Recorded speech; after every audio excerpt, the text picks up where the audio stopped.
오늘은 교회론 17번째 시간으로 삶의 소망을 주는 교회라는 제목으로 같이 말씀을 나누도록 하겠습니다.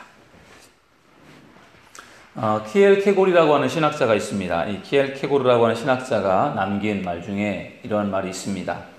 절망은 죽음에 이르는 병이다. 유명한 말이었습니다. 절망이 뭐냐? 죽음에 이르게 하는 말이라는 것입니다. 수많은 환자들이 질병에 걸려서 죽기보다는 오히려 절망 때문에 죽는다고 합니다. 내가 이제 죽을 병에 걸렸고 불치병에 걸렸으니까 거기에 대한 이제 두려움, 절망 이런 것들 때문에 삶의 의욕을 잃게 되고, 그래서 결국은 그 절망이 그 사람을 죽음으로 이끌게 된다라는 것입니다. 그래서 어떠한 상황에서도 우리가 절망하지 않는 것, 또 삶의 소망을 가지고 살아가는 것이 중요한 것입니다. 오늘 우리가 읽은 말씀을 보면 하나님께서 이렇게 말씀하셨습니다. 너희를 향한 나의 생각을 내가 아나니 평안이요 재앙이 아니니라. 내가 너희를 향한 나의 생각을 말하는데 그것은 평안이다, 재앙이 아니다. 너희에게 미래와 희망을 주는 것이다. 우리들이 생각하는 생각과 하나님의 생각은 다릅니다. 근데 그 생각이 우리가 볼 때는 우리의 어떤 현실, 우리의 어떤 눈앞에 있는 어떤 상황들이 우리가 볼 때는 절망이고 또 재앙인 것처럼 보일 수 있지만, 그러나 하나님의 계획과 하나님의 생각은 다르다는 것이죠. 그래서 하나님은 오히려 그것을 통해서 우리에게 미래와 소망을 주기 위한 어떤 하나님의 계획이 있다는 것을 우리가 알 때 절망하고 낙심하기보다는 희망과 소망을 품을 수가 있게 된다는 것입니다. 예레미야 선지자가 활동하던 시대는 이스라엘이 바벨론에게 멸망을 당하고 포로로 잡혀가는 그러한 시기였습니다. 그래서 예레미야가 눈물의 선지자인데 나라가 멸망을 당하고 포로로 잡혀가는 그러한 상황 속에서 정말 심각하고 또 심각한 상황에서 올 수밖에 없었습니다. 많은 이스라엘 백성들이 절망에 빠져 있었습니다.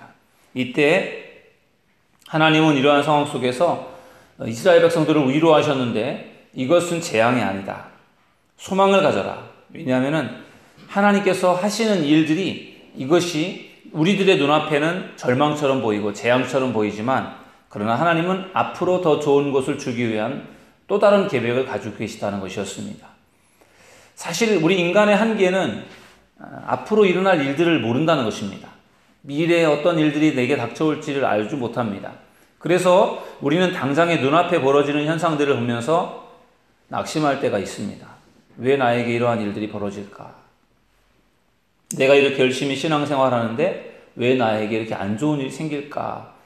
우리에게 좋은 일만 일어나는 것이 아니라 안 좋은 일들도 때로는 일어나는데, 그런 일들을 만날 때 우리는 당장의 그 문제 때문에 낙심할 수가 있고 원망하는 마음이 들 수가 있습니다. 그런데 우리가 하나님을 믿는다면 그러한 고난과 어려운 일들도 우리가 받아들일 수 있어야 된다는 것입니다. 왜냐하면 지금의 이 고난과 어려움이 지금은 이해할 수 없고 지금은 참 힘들지만, 그런데 나중에 하나님이 그걸 통해서 더 좋은 일들을 하나님이 계획하신다는 믿음을 가지면 우리가 그것을 이겨낼 수 있을 줄로 믿습니다. 당장의 눈앞에 보여지는 것들 때문에 낙심하고 절망이 될 수 있지만 하나님의 생각은 다르다는 것이죠. 우리가 눈에 보여지는 것, 알지 못하는 그러한 또 다른 하나님의 계획이 있는데, 그 계획은 우리가 생각하는 재앙이나 절망적인 일이 아니라 하나님의 생각은 평안이고 또한 희망과 소망을 주기 위한 것이다. 그러한 우리 믿음을 갖는다면 우리 앞에 펼쳐지는 어려운 일들 속에서도 우리는 또한 소망을 가질 수 있고 인내할 수 있게 될 줄로 믿습니다. 그래서 우리를 향한 하나님의 생각을 우리가 분명히 아는 것이 좋습니다. 하나님은 결코 우리를 미워하지 않으시고 사랑하시는 분이시고 어떻게 해서든지 우리가 잘 될 수 있도록 인도하시는 하나님이신데, 때로는 우리에게 고난과 역경을 통해서 때로는 우리를 훈련하고 단련시킬 때가 있고, 때로는 우리가 죄를 짓고 잘못했을 때 그것을 채찍질하면서 우리를 바르게 잡아가시는 하나님이시기 때문에 우리 앞에 펼쳐지는 일들이 항상 좋은 일만 있지 않는다라는 것입니다. 그렇지만 하나님의 의도와 하나님의 계획은 분명히 더 좋은 것으로 우리 인도하시고자 하는 하나님의 계획이 있다라고 할 때 우리의 눈앞에 펼쳐지는 상황들을 우리는 그것을 잘 이겨낼 수 있게 될 줄로 믿습니다. 여러분의 삶이 힘들고 어렵다고 할지라도 절망하고 낙심하지 마시고 하나님께 소망을 두시고 하나님을 바라보는 믿음의 성도님들이 되기를 주의 이름으로 축원합니다. 그러면 반드시 하나님께서 도와주실 줄 믿습니다. 예수님께서 이 땅에 오신 이유가 있습니다. 예수님이 이 땅에 오신 이유가 무엇입니까? 여러 가지 이유가 있는데 그 중에 하나는 소망을 주기 위해 이 땅에 오셨다는 것입니다. 그러면 예수님께서 어떤 사람들에게 어떠한 소망을 주었는가? 그 부분을 오늘 여러분들과 나누고 싶습니다. 예수님이 소망을 주기 위해서 오셨는데 어떤 사람들에게 소망을 주셨는가? 첫째는 지치고 힘든 이들에게 소망을 주셨습니다. 저를 따라서 하실까요? 지치고 힘든 이들에게 소망을 주셨다. 수고하고 무거운 짐진 자들아 다 내게로 오라. 내가 너희를 쉬게 하리라. 마태복음 11장 28절 말씀, 언제 들어도 위로가 되고 소망이 되는 말씀입니다. 예수님께서 삶에 지치고 힘든 사람들을 초청했습니다. 뭐라고 초청하셨느냐? 수고하고 무거운 짐을 진 사람들, 삶에 지치고 힘들고 인생에 무거운 짐을 지고 있는 사람들아 다 내게로 와라 초청하셨습니다. 그러면서 예수님께서 무슨 약속의 말씀을 주셨느냐? 내가 너희를 쉬게 하리라. 내가 너희들에게 편안함을 주겠다. 그렇게 예수님께서 말씀해 주셨어요. 정말 삶에 지치고 힘들어 있는 그러한 사람들에게 주님의 이 말씀이 얼마나 힘이 되고 위로가 되겠습니까? 너무 힘들고 지쳐 있는데 주님께서 내게로 와라. 나를 믿어라. 내게 와라. 나를 믿으면 내게 오면 내가 모든 문제를 해결해 줄 것이고 너희들에게 위로를 줄 것이다. 그런 말씀이 얼마나 지치고 힘든 사람들에게 위로가 되겠습니까? 여러분의 삶 속에서도 위로가 필요할 때가 있을 것입니다. 너무나 힘들고 지쳐서 주님의 위로가 필요할 때가 있을 것입니다. 그때 이 마태복음 11장 28절 말씀을 기억하시기 바랍니다. 그러면 여러분들에게 위로가 되고 소망이 될 줄로 믿습니다. 삭개오는 돈은 많았지만 주변 사람들에게 따돌림을 당하는 사람이었습니다. 매국노다, 나쁜 놈이다. 왜냐하면은 당시에 유대인들의 세금을 거두어서 그것을 로마의 당시에 속국 식민지였기 때문에 그 세금을, 국민의 세금을 받아서 로마에 그것을 이제 헌납해야 됐기 때문에 어떻게 해서든지 로마는 백성들의 세금을 더 많이 거두려고 했고, 그러니까 세리들은 어떻게 해서든지 세금을 많이 거두려고 하니까 결국은 로마와 연결되어져 있었고, 그래서 백성들은 세리를 좋아할 리가 없었습니다. 그래서 세리를 매국노 취급하고 죄인 취급하고 아주 싫어했어요. 그러니 이 세리 중에서도 또 우두머리였던 세리장 이 삭개오가 얼마나 외로웠겠습니까? 근데 어느 날 예수님께서 삭개오가 살고 있는 마을에 오셨습니다. 삭개오도 예수님을 만나고 싶었어요. 다른 사람들은 자기를 따돌리고 인정해 주지 않았지만 예수님이라는 분을 만나고 싶었습니다. 그래서 그가 키가 작고 또 나름대로 키가 작아서 예수님을 만나기가 어렵다라는 생각 속에 그가 나무 위로 올라갔죠. 돌감람나무, 뽕나무라고 하는데 그 나무 위에 올라가서 예수님을 어떻게 해서든지 보고 싶은 그러한 마음이 있었어요. 열정이죠. 그래서 그 마음으로 뽕나무에 올라갔을 때 예수님께서 그 마을에 오셨고, 다른 그 어느 누구보다도 그 돌감람나무, 뽕나무에 올라있는 그 삭개오의 모습을 보시고 그의 마음속의 열정을 보고 그를 내려오라고 하시고 그의 집을 방문하신 예수님이었습니다. 그래서 삭개오의 집에 예수님이 가셨습니다. 신방을 가신 거죠. 그때 삭개오의 마음이 어떠했을까요? 굉장히 위로가 되었을 것 같아요. 자기가 지금까지 사람들에게 이렇게 대접을 받고 또 이렇게 어떤 뭔가 관심을 받아본 적이 없었던 사람인데 예수님께서 누구보다도 자기를 부르시고 자기 집에 와주시고 예배를 드려주시고 기도를 해주시고, 그럴 때 삭개오의 그 마음속에 있었던 응어리, 한 이런 것들이 풀어지지 않았을까 싶습니다. 지치고 힘들었던 그의 마음속에 주님으로 인해서 큰 위로가 되었을 것입니다. 이와 같이 예수님은 힘들고 지쳐있는 사람들에게 소망을 주는 분이었어요. 저는 우리 사도들교회가 정말 힘들고 지쳐있는 사람들에게 소망을 주는, 희망을 주는 교회가 될 수 있기를 주의 이름으로 축원합니다. 닉 부이치치라고 하는 그러한 사람 여러분들은 잘 아실 것입니다. 태어날 때부터 선천적으로 장애를 가지고 태어났는데 몸뚱이만 있지 손과 발이 없어요.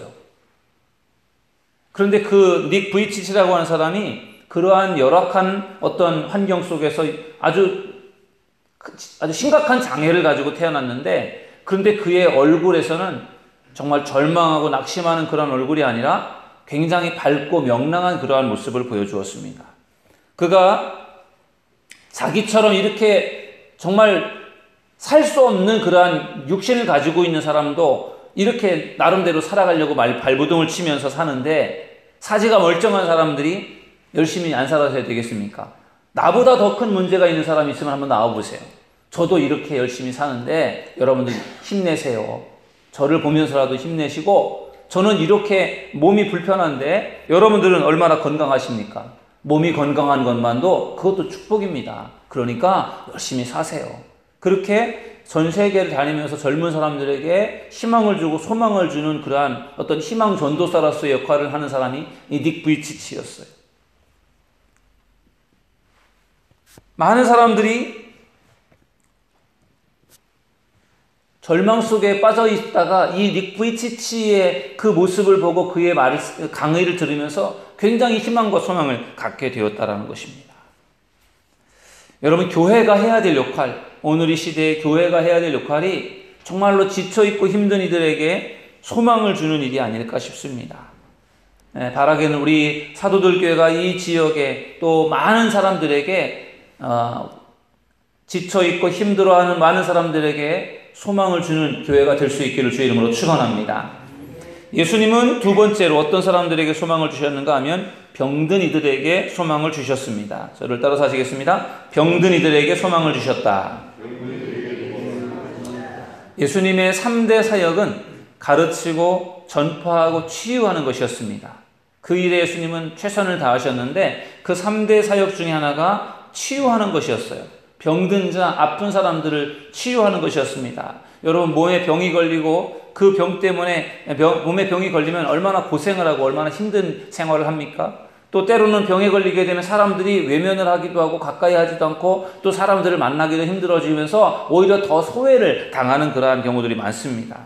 그런데 예수님은 그러한 사람들을 찾아가셔서 그들을 치료하셨으니 그게 얼마나 그들에게 희망이 되고 소망이 되었겠습니까? 어느 날 귀신 들린 한 아이를 데리고 아버지가 예수님을 찾아왔습니다.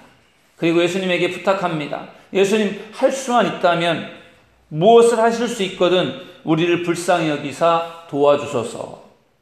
예수님, 만약에 예수님에게 능력이 있어서 이 아이를 고칠 수만 있다면 제발 좀 고쳐주세요. 그렇게 부탁을 하니까 예수님께서 그 아버지를 꾸짖으셨습니다. 할 수 있거든이 무슨 말이냐? 만약이라는 게 무슨 말이냐? 믿는 자에게는 능히 하지 못할 일이 없다. 그렇게 예수님께서 말씀하시니까 그 아버지가 예수님 앞에 나의 믿음 없는 것을 용서하소서 하면서 내가 믿습니다. 내가 정말 주님을 믿겠습니다. 주님이 고쳐주실 줄로 믿습니다. 그런 믿음의 고백을 할 때 예수님께서 그 아이의 병을 고쳐주신 말씀 여러분 잘 아실 것입니다. 정말 그 아이가 귀신에 들려서 막 물에도 들어가고 불에도 들어가고 대책이 없는 그러한 아이인데, 너무 불쌍한 아이인데 그 아이를 예수님께서 고쳐주셨을 때 그것이 그 아버지에게, 그 아이에게 얼마나 소망이 되고 희망이 되었겠습니까?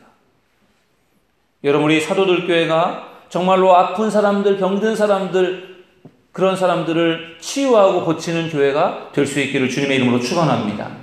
그럴 때 우리 사도들 교회가 얼마나 사람들에게 소망을 주고 희망을 줄 수 있겠습니까?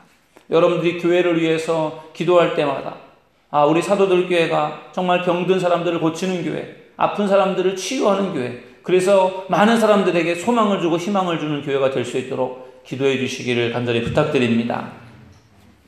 세 번째, 예수님께서 어떤 사람들에게 소망을 주셨는가 하면요, 죄인들에게 소망을 주셨습니다. 저를 따라서 하실까요? 죄인들에게 소망을 주셨다. 여러분, 유대인들은 죄인들과는 상종을 하지 않았습니다. 그래서 어떠한 그 세리였던 그 삭개오도 사실은 상종하지 않았던 이유가 그를 죄인시했어요. 죄인으로 취급했습니다. 또 사마리아 사람들도 죄인시 취급했기 때문에 그들과 함께 하려고 하지 않았습니다. 굉장히 죄인들에 대해서 이렇게 따돌리고 죄인들과 상종하지 않는 것이 유대인들의 모습이었는데 예수님은 달랐습니다. 예수님은 죄인들과 함께 하셨어요. 그들에게 소망을 주었습니다. 그것이 예수님의 위대함인 것 같습니다. 예수님께서 마태의 집에서 식사를 하실 때에 많은 세리들과 죄인들이 함께 있었습니다. 같이 그들과 식사를 하셨어요. 그걸 보고 바리새인들이 예수님께서 죄인들과 함께 하는 것에 대해서 예수님을 비판했어요. 예수님이 왜 저런 죄인들과 함께 할까? 유대인들의 입장에서 바리새인들의 생각은 예수님을 이해할 수 없었습니다. 왜? 예수님은 왜 그런 죄인들과 함께 하는가? 그럴 때 예수님께서 바리새인들에게 이렇게 말씀하셨습니다. 마태복음 9장 12절에서 13절의 말씀해 보니까 예수께서 들으시고 이르시되 건강한 자에게는 의사가 쓸데없고 병든 자에게라야 쓸데있느니라.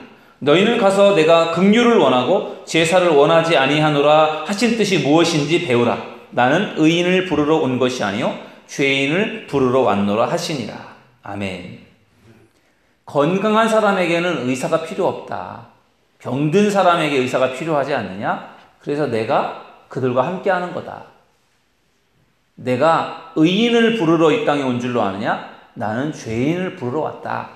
그들을 죄인을 불러 구원하기 위해 왔다. 예수님은 그렇게 사람들에게 말씀을 전했습니다. 예수님은 죄인들과 함께하는 것을 전혀 부끄러워하지 않았습니다. 오히려 예수님은 그들과 함께 있으면서 그들에게 위로를 주고 소망을 주었어요. 그러니 그 죄인들의 입장에서 유대인들은 우리와 함께 하려고 하지 않는데 예수님께서는 같이 있으면서 그들을 위로하고 그들에게 말씀을 주면서 희망을 주니 그들에게 얼마나 그것이 위로가 되고 희망이 되었겠습니까? 예수님께서 부활하신 이후에 두려워 떨고 있는 제자들에게 예수님께서 나타나셨습니다.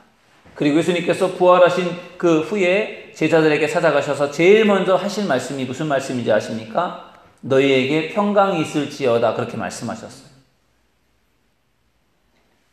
예수님을 부인하고 예수님의 십자가에 달려 돌아가시는 그 사건을 보면서 다 도망치고, 그래서 예수님에 대한 죄책감, 배신감 이런 것들이 있어서 두려워하는 그들에게 예수님이 찾아가셔서 그들이 미안해하고, 그리고 그들이 예수님 앞에서 정말 부끄러워할 것을 예수님께서 아시고 그러지 않도록 예수님께서 너희에게 평강이 있을지어다, 괜찮다, 너희들의 마음속에 평안한 마음을 가져라, 그러한 말씀을 예수님께서 들려주셨어요. 배려하는 말씀이었고 예수님께서는 제자들을 위로하는 말씀을 들려주셨습니다.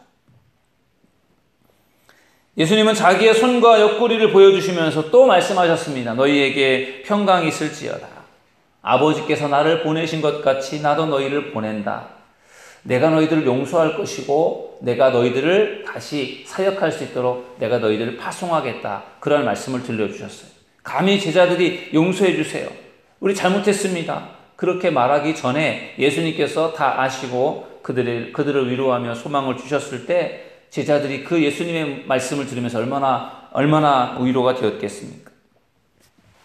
여러분, 죄의 값은 사망이에요. 죄인은 그 죄 때문에 죽을 수밖에 없습니다. 아담과 하와의 후손인 우리들 죄성을 가지고 태어났고 원죄를 가지고 태어나서 다 죽을 수밖에 없는 그러한 인생들인데 예수님께서 우리의 죄를 용서하기 위해서 이 땅에 오셨습니다. 그리고 예수님께서 이 땅에 오셔서 사역하시고 또 고난을 당하시고 십자가에 달려 죽으셨어요. 예수님의 죽음은 그냥 예수님의 개인의 어떤 죽음이라기보다는 모든 인류, 모든 사람들의 죄를 대신 짊어지고 죽는 대속 죽음이었습니다. 예수님의 죽음으로 모든 사람의 죄가 용서가 되었고 예수님의 죽음은 우리로 하여금 죄를 용서받고 구원받을 수 있는 길을 열어주었으니 예수님의 그 사역은 우리에게 큰 위로와 소망이 될 수밖에 없습니다.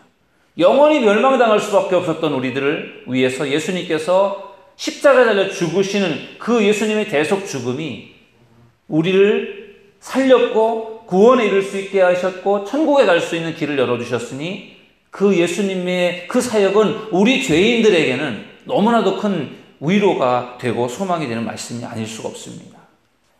여러분, 교회는 세상에 소망을 주어야 합니다. 바라기는 우리 차도들 교회가 이 시대에 이 세상 사람들에게 소망을 주는 교회가 될 수 있기를 주의 이름으로 축원합니다. 우리 교인들에게, 우리 믿음의 사람들에게도 늘 희망과 소망을 불어주고 믿지 않는 사람들에게도 소망을 주고 희망을 주는 교회, 바로 예수님이 그런 일을 하셨어요.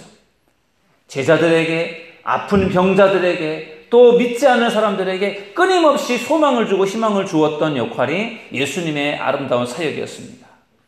여러분, 과거의 한국 교회는 세상에서 선한 영향력을 행했습니다. 많은 사람들이 교회를 보면서 희망을 가졌습니다. 그리고 교회를 나왔습니다. 그런데 오늘날은 어떻습니까? 오늘날은 세상에 사람들에게 선한 영향력을 끼치는 그런 일들이 예전에 비하면 뭐랄까 좀 줄어들었다고 해야 될까요? 그래서 한국 교회가 정체되어 있고 한국 교회가 지금 성장이 안 되고 있는 이유들이 또 그 한 이유이기도 합니다. 세상 사람들에게 선한 영향력을 주고 희망을 불어주고 소망을 주어야 되는데 그것을 제대로 감당하지 못하니까 한국 교회가 어려움을 겪고 있는 것입니다. 바라기는 우리 교회에서부터 정말 사람들에게 소망을 주는 그런 교회가 된다면 분명히 우리 교회가 부흥될 것이고 한국 교회가 달라지게 될 줄로 믿습니다. 교회는 사람들에게 희망을 주어야 합니다. 우리 교회가 그런 교회가 될 수 있도록 희망을 주는 교회, 소망을 주는 교회가 될 수 있도록 여러분 기도하시고 우리 교회가 그런 교회가 되어서 삶에 지치고 힘든 사람들에게 소망을 주고 아픈 사람, 병든 자들에게 소망을 주고 죄인들에게 소망을 주는 교회로서의 사명을 잘 감당해서 우리 사도들 교회를 통해서 많은 영혼들이 구원받는 역사가 일어날 수 있기를 주님의 이름으로 축원합니다. 우리 기도하겠습니다.